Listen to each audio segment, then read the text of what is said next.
Hello friends, welcome back to my channel. कैसे हैं आप सभी? उम्मीद करते हैं आप सभी एकदम ठीक होंगे। आज का वीडियो हाईली रिक्वेस्टेड वीडियो है क्योंकि इसके बारे में मुझे बहुत टाइम से कमेंट्स आ रहे हैं कि मैंने किस तरीके से अपने घर के फर्नीचर को चॉइस किया था। रेंटेड अपार्टमेंट में मैंने क्या क्या चीज़ें रखी हैं वो मैं आप लोगों से शेयर करूं। तो आज मैं आप लोगों के साथ एक छोटी सी पहले स्टोरी शेयर करना चाहूँगी कि जब हम इस घर में आए थे तब हमारे पास कुछ भी नहीं था। मतलब आप समझ लीजिए कि हमने सिर्फ 2-3 चीज़ें ली थी क्योंकि मेरा और मेरे हस्बैंड का जॉब उस टाइम पे ऐसा था कि हम उतना ज़्यादा बजट लेकर नहीं चल रहे थे कि हम शिफ्ट हुए और तुरंत हम सारी चीज़ें बना लें। हम जहाँ पहले रहते थे वहाँ पे फिक्स फर्नीचर था, इसलिए कभी फर्नीचर की ज़रूरत नहीं पड़ी थी। लेकिन ये घर ऐसा था जहाँ पर कुछ भी नहीं था, सिर्फ 2 कबर्ड दिए हुए थे छोटे छोटे से, बाकी सारी चीज़ें जो है हमें बनानी थी। तो तब से लेकर अब तक लगभग 7 साल हो गए, हमने धीरे धीरे करके चीज़ें बनाई। तो मेरा क्या एक्सपीरियंस रहा और किस तरीके का फर्नीचर आपको रेंटेड अपार्टमेंट के लिए चॉइस करना चाहिए, इस वीडियो से आपको बहुत सारे टिप्स मिल जाएंगे। अगर आप न्यूली मैरिड है, जॉब के लिए कहीं बाहर रहते हैं, अभी अभी अपनी गृहस्थी शुरू करी है, या फिर ऐसा भी होता है ना कि कई बार लाइफ में रीस्टार्ट करने की ज़रूरत पड़ती है, तो आप किस तरीके से चीज़ें कर सकते हैं ये इस वीडियो में आप लोगों से शेयर करूंगी। तो चलिए इस वीडियो को जल्दी से स्टार्ट करते हैं और देखते हैं रेंटेड अपार्टमेंट के लिए फर्नीचर आप किस तरीके से चॉइस करें। सबसे पहला जो फर्नीचर हमने खरीदा था वो था ये दीवान।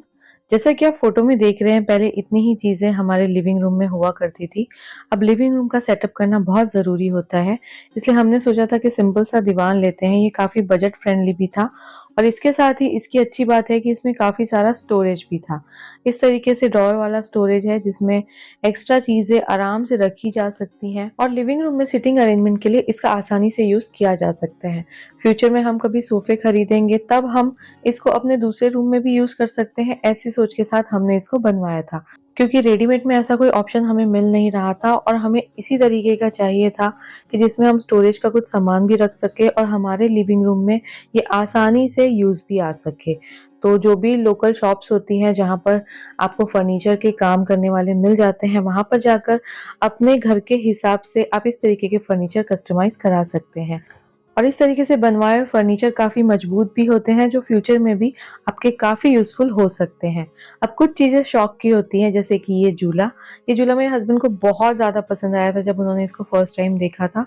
आज से 7-8 साल पहले ये इस तरीके के झूले जो हैं वो काफी ट्रेंड में थे, तो हमने भी इसे ये सोच के परचेस किया कि लिविंग रूम का जो सेंटर ऑफ अट्रैक्शन होता है वो ये झूला है, क्योंकि ये दिखने में बहुत ही ज्यादा सुंदर लगता है और काफी यूजफुल भी है। रहते रहते हमने रियलाइज किया कि हमें बैठने के लिए और भी जगह चाहिए, क्योंकि जब भी गेस्ट आते थे तो सिर्फ दीवान और झूले में काम नहीं होता था। ऐसा लगता था कि और भी जगह होनी चाहिए बैठने के लिए।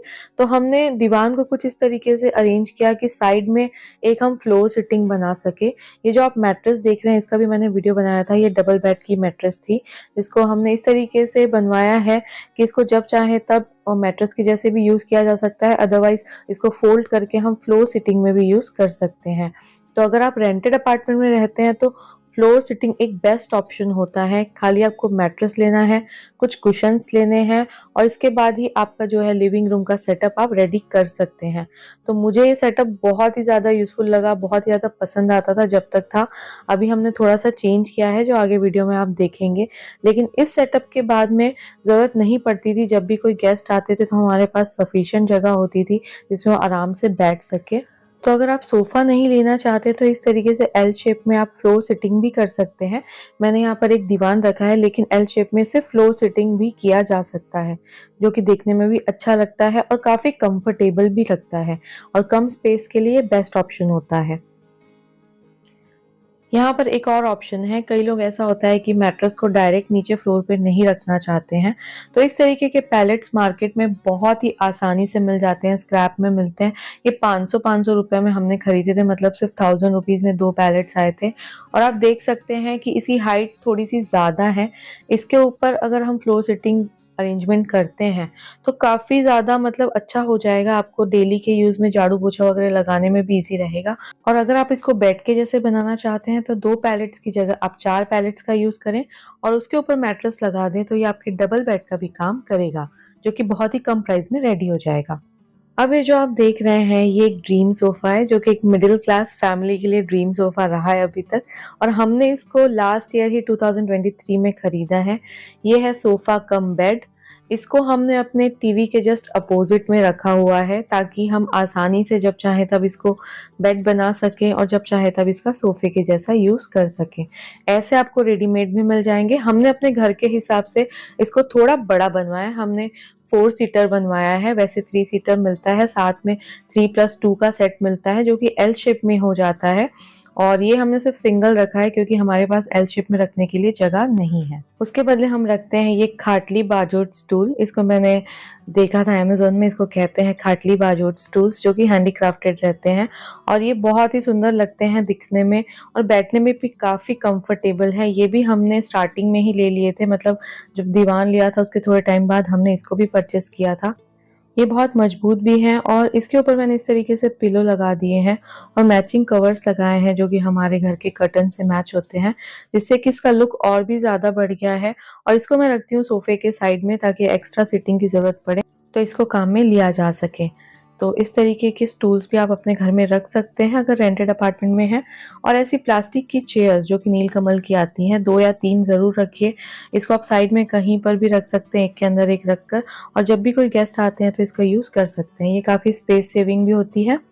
अब बात करते हैं कॉफ़ी टेबल की, क्योंकि कॉफ़ी टेबल होना बहुत ज़रूरी है और हमने इस तरीके का खरीदा था दोस्तों कॉफ़ी टेबल, जिसको हम एज अ डाइनिंग टेबल भी यूज़ कर सके, क्योंकि जब तक शिवाय नहीं हुआ था मैं और मेरे हस्बैंड इसी को एज अ डाइनिंग टेबल भी यूज़ किया करते थे, क्योंकि इसमें जो है नीचे 2 स्टूल्स भी दिए हुए हैं कुछ इस तरीके से, जिसमें बैठकर हम आसानी से जो है टेबल का यूज़ करके खाना खाते थे टीवी देखते हुए। बड़ा ही मज़ा आता था उस टाइम पे, क्योंकि जब नया-नया सब आप सेटअप करते हो ना तो एक अलग ही वाइब होती है, एक सुकून मिलता है कि हमारी बनाई हुई, हमारी बसाई हुई चीज़ें हैं, तो बड़ा ही अच्छा भी लगता है।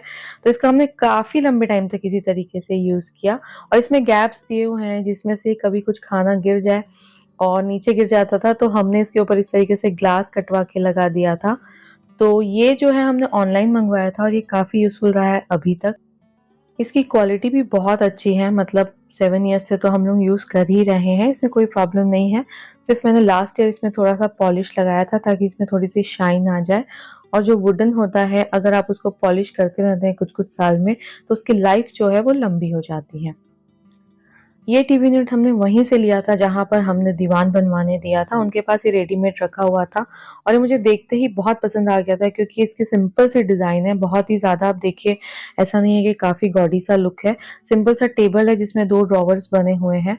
इसको फ्यूचर में हम कभी अपना घर लेते हैं तब भी यूज़ कर सकते हैं। ज़रूरी नहीं है कि आप टीवी यूनिट खरीदें ही, इसकी ज़रूरत नहीं होती है। जनरली कई लोग टीवी भी नहीं रखते हैं आजकल। तो अगर आप रखना चाहते हैं तो सिंपल सा टेबल भी रख सकते हैं, कुछ उसके साथ में डेकोरेशन की चीज़ें अगर आप रख देंगे साइड में, कुछ ग्रीन प्लांट या कुछ, तो उससे भी वो आपका टीवी यूनिट बन जाएगा। तो ऐसा ज़रूरी नहीं है कि हर चीज़ें आपको खरीदनी ही है, कुछ चीज़ें आप खुद से डीआईवाई भी कर सकते हैं बनाकर भी। अब ये जो आप देख रहे हैं टेबल, इसको हम as a dining table use करते थे, ये नीलकमल का ही है। ये हमने तब परचेज़ किया था जब शिवाय होने वाला था दोस्तों, और मैं उस टेबल पे, जो कॉफ़ी टेबल हमने आपको बताया, उसमें बैठकर खाना नहीं खा पाती थी और नीचे भी नहीं बैठ पाती थी। तब हमने टेम्परेरी जो है ये वाला सेटअप किया था कि इस तरीके से बजट फ्रेंडली डाइनिंग टेबल बनाया जाए और इसका मल्टीपर्पज़ बाद में भी यूज़ किया जा सकता है। तो ये टेबल हमने मंगवाया था ऑनलाइन और इसके साथ ही 2 चेयर जो नीलकमल की मैंने आपको दिखाई थी वो, और अभी कुछ महीने पहले तक हमने इसका यूज़ किया है एज अ डाइनिंग टेबल। इसके ऊपर जो है उसका सरफेस काफ़ी ख़राब हो जाता था, इसलिए मैं बार-बार इसका स्टिकर चेंज करती रहती थी। लेकिन फिर हमने सोचा कि इसको हम कब तक इस तरीके से यूज़ करेंगे, और बहुत ज़्यादा यूज़ करने की वजह से इसका जो टॉप है वो बीच से काफ़ी ज़्यादा डाउन हो गया था, मतलब नाव जैसा लगने लगा था, चीज़ें ठीक से रहती नहीं थी। तो हमने रिसेंट जो है ये डाइनिंग टेबल परचेज़ किया। आपने देखा होगा मैंने इसके ऊपर वीडियो भी बनाया कि किस तरीके से मैंने इसको ऑर्गेनाइज़ किया। अभी इसकी चेयर्स लेना बाकी है दोस्तों, हमारा नेक्स्ट टारगेट वही है। देखिए क्या होता है ना कि एक साथ कई बार हम चीज़ें एक साथ नहीं ले पाते हैं, बजट में हमारे नहीं होती है, और इसका भी एक अलग ही मज़ा होता है दोस्तों कि हम थोड़ी-थोड़ी करके चीज़ें बनाएँ। जैसे कि अभी हमने टेबल लिया, अब कुछ टाइम के बाद हम चेयर्स खरीदेंगे। फिलहाल मेरे पास कुछ चेयर्स थी तो उसी का मैं यहाँ पर यूज़ कर रही हूँ, और जब भी मैं इसकी नई चेयर्स खरीदूँगी आप लोगों से ज़रूर शेयर करूँगी। रेंटेड अपार्टमेंट में अगर आप जाते हैं तो किचन एक ऐसी जगह होती है जिसको ऑर्गेनाइज करना सबसे पहले ज़रूरी होता है, क्योंकि हमें किचन तो स्टार्ट करना ही पड़ता है तुरंत से। बाकी सारी चीज़ें तो धीरे धीरे हो सकती हैं पर किचन नहीं। तो यहाँ पर मैंने कुछ सामान को ऑर्गेनाइज करने के लिए शेल्फ्स लगवाए हैं। अगर आपके पास ये ऑप्शन नहीं है तो स्लॉटेड एंगल का जो रैक होता है वो बहुत ही ज़्यादा यूज़फुल होता है। इसको आप मल्टीपर्पज़ यूज़ कर सकते हैं। किसी भी रूम में आप कपड़े वगैरह रखने के लिए भी इसका यूज़ कर सकते हैं, बच्चों के टॉयज़ रखने के लिए यूज़ कर सकते हैं और ये काफ़ी कम प्राइस में अवेलेबल होते हैं और साथ ही ये फोल्डिंग होते हैं, रेंटल फ्रेंडली होते हैं, तो इसका भी आप किचन में यूज़ कर सकते हैं। नॉन मॉड्यूलर किचन है तो इस तरीके के ड्रॉअर बॉक्स का भी आप यूज़ कर सकते हैं। इसमें भी आप बहुत सारी चीज़ें रख सकते हैं। मैंने एक किचन टूर पर वीडियो बनाया था जो कि बहुत ही ज़्यादा लोगों ने पसंद किया। उसमें 3 मिलियन प्लस व्यूज़ होने वाले हैं। आपने नहीं देखा है तो उस वीडियो को ज़रूर देखें, आपको बहुत सारे आइडियाज़ मिल जाएंगे। एक ऐसा बर्तन का रैक भी होना बहुत ज़रूरी है। उसमें आप बास्केट्स वगैरह रख के छोटी छोटी चीज़ों को ऑर्गेनाइज कर सकते हैं। तो स्टार्टिंग में किचन में भी ऐसा ही था, कुछ 3-4 चीज़ें थी जिससे कि मैंने इसको ऑर्गेनाइज किया था। अब बात करते हैं बेडरूम सेटअप की। तो देखिए, बेड होना ज़रूरी है बेडरूम में, लेकिन बहुत लंबे समय तक हमारे पास नहीं था बेड। हम ज़मीन पर ही गद्दा बिछा के सोया करते थे। काफ़ी लंबे समय तक हम इसी तरीके से रहे हैं और उसके बाद हमने ये बेड लिया था। ये क्वीन साइज़ का बॉक्स बेड है जिसमें अंदर स्टोरेज भी रख सकते हैं। तो आप भी अगर रेंटेड अपार्टमेंट में जाते हैं तो इस तरीके के बॉक्स बेड को ही प्रेफर करें, ताकि आप अपना जो भी एक्स्ट्रा सामान है इसके अंदर स्टोर कर सकते हैं। और ये फोल्डिंग बेड है, कभी भी कहीं शिफ्ट होना होगा तो इसको भी आसानी से फोल्ड करके शिफ्ट किया जा सकता है। कुछ हाइट वाले ऐसे बेड भी आते हैं जिसके अंदर इस तरीके से नीचे की तरफ आप सामान को स्टोर कर सकते हैं। अब देखते हैं कि कपड़ों को किस तरीके से ऑर्गेनाइज करें, क्योंकि कपड़ों के लिए तो हमें जगह चाहिए ही चाहिए जिसमें हम अच्छे तरीके से अपने कपड़े अरेंज करके रख सकें। तो मुझे ये ऑप्शन सबसे बेस्ट लगा। नीलकमल के जो कबर्ड्स आते हैं ये काफ़ी हल्के फुल्के होते हैं। कई लोग ऐसा भी सोच सकते हैं कि ये प्लास्टिक के होते हैं तो इतना सारा प्लास्टिक का सामान, लेकिन मैंने सिर्फ कपड़ों को ऑर्गेनाइज करने के लिए इस तरीके के जो 2 कबर्ड्स मंगवाए हैं और 2 ड्रॉअर बॉक्स मंगवाए हैं। क्योंकि जो वुडन के जो इंजीनियरिंग वुड के फर्नीचर आते हैं उसका प्राइस थोड़ा सा ज़्यादा होता है और उसको मल्टीपर्पज़ यूज़ नहीं किया जा सकता। जैसे मैंने इसको किचन में भी यूज़ किया है और अब इसे कपड़ों को रखने के लिए यूज़ कर रही हूँ। सारी चीज़ों के लिंक मैंने डिस्क्रिप्शन बॉक्स में दिए हैं। आप अगर कोई भी चीज़ें पसंद करते हैं तो मंगवा सकते हैं। और ये मेरा पर्सनल एक्सपीरियंस कहता है कि काफ़ी ज़्यादा यूज़फुल है और काफ़ी लंबे समय तक यूज़ आने वाली चीज़ें हैं। कोई भी चीज़ें दोस्तों जो मैं दिखा रही हूँ स्पॉन्सर्ड वीडियो नहीं है ये। मैंने जो खुद से बसाई है चीज़ें वही सारी आप लोगों के साथ शेयर कर रही हूँ। यहाँ पर जो ड्रॉअर बॉक्स है इसके ऊपर तो मैंने एक वीडियो भी बनाया था कि किस तरीके से मैंने शिवाय के सारे कपड़े इसमें ऑर्गेनाइज करके रखे हुए हैं। ये ड्रॉअर बॉक्स भी आप मल्टीपर्पज़ यूज़ कर सकते हैं। आप इसको किचन में यूज़ कर सकते हैं, बच्चों के टॉयज़ रखने के लिए यूज़ कर सकते हैं और अपनी ज़रूरत के हिसाब से आप इसका कहीं पर भी अपने घर में यूज़ कर सकते हैं। साथ ही ये भी फोल्डिंग है, तो अगर आप रेंटेड अपार्टमेंट में रहते हैं तो ये एक बहुत ही अच्छा ऑप्शन आपके लिए हो सकता है। घर में ड्रेसिंग टेबल का होना भी ज़रूरी है, तो आप चाहें तो इसे खरीद सकते हैं या फिर अभी थोड़े टाइम पहले मैंने एक वीडियो शेयर किया था जिसमें एक DIY ड्रेसिंग टेबल जो कि मैं भी यूज़ किया करती थी एक टाइम पर। इसके लिए सिर्फ एक मिरर खरीदा था मैंने और बाकी चीज़ें जो है वो जुगाड़ से बनाई थी। आपने वो वीडियो अगर नहीं देखा है तो ज़रूर देखें। एकदम बजट फ्रेंडली ड्रेसिंग टेबल आपका तैयार हो जाएगा अगर आप ड्रेसिंग टेबल नहीं खरीदना चाहते हैं तो। बेड के साइड में या फिर जो लिविंग रूम में आपने सिटिंग अरेंजमेंट किया है उसके साइड में रखने के लिए इस तरीके के फोल्डिंग स्टूल्स भी आप रख सकते हैं।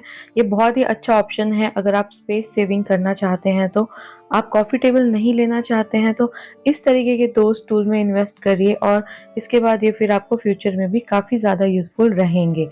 और ये फोल्डिंग है, इसकी सबसे अच्छी बात है। तो अगर स्पेस की कमी है तो ये स्टूल आपके काफ़ी काम आ सकता है।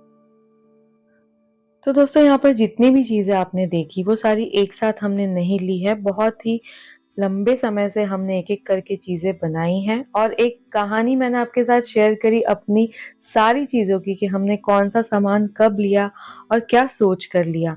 तो फ्यूचर में भी मुझे ये वीडियो खुद भी देखने में बहुत अच्छा लगेगा आज से 10 साल 15 साल बाद कि किस तरीके से हमने चीज़ें बनाई थी। क्योंकि ज़ीरो से स्टार्ट करना इतना भी आसान नहीं होता है लाइफ में। जब हमने शुरुआत करी तब हमें भी बहुत सारी चीज़ों की कमी फ़ील होती थी, लेकिन धीरे धीरे करके हम चीज़ें बनाते जा रहे हैं। और साथ में ही कुछ चीज़ें ऐसी हैं, कुछ ड्रीम्स ऐसे हैं जो अभी भी अधूरे लगते हैं, लेकिन फिर भी उम्र के साथ ये चीज़ समझ में आ गई है कि आज जो है जितना है उसी में खुश रहना बहुत इंपॉर्टेंट है। ये मैं अपने बहुत सारे वीडियोस में बोलती हूँ। तो आप भी अभी जहाँ रहते हैं, जिस भी कंडीशन में रहते हैं, बस उसी को सुंदर बना के वहाँ पर अच्छे से रहिए, आज का मज़ा लीजिए और जो भी आपके ड्रीम है एक न एक दिन ज़रूर पूरे होंगे। बस मेहनत करना ना छोड़ें। दोस्तों, खुद से बनाई हुई चीज़ें, अपनी बसाई हुई चीज़ें एक अलग ही खुशी देती हैं। तो उम्मीद करती हूँ कि ये वीडियो आप लोगों को काफ़ी यूज़फुल लगा होगा, पसंद आया होगा। अगर थोड़ा भी पसंद आया होगा तो प्लीज़ एक लाइक ज़रूर करिएगा। और जो लोग ऑलरेडी कमेंट करते हैं, लाइक करते हैं, मैं उनको बहुत सारा थैंक यू कहना चाहती हूँ। और जो नहीं करते हैं उनसे रिक्वेस्ट करूँगी कि प्लीज़ आप लोग भी अपने वैल्यूबल कमेंट्स ज़रूर दिया करें वीडियो के नीचे। अगला वीडियो किस टॉपिक पर देखना चाहते हैं मुझे कमेंट में बता सकते हैं। और इसके साथ ही इस वीडियो को फिर यहीं ख़त्म करना चाहूँगी। मिलूंगी फिर से नए से इंटरेस्टिंग वीडियो के साथ। तब तक के लिए बाय बाय।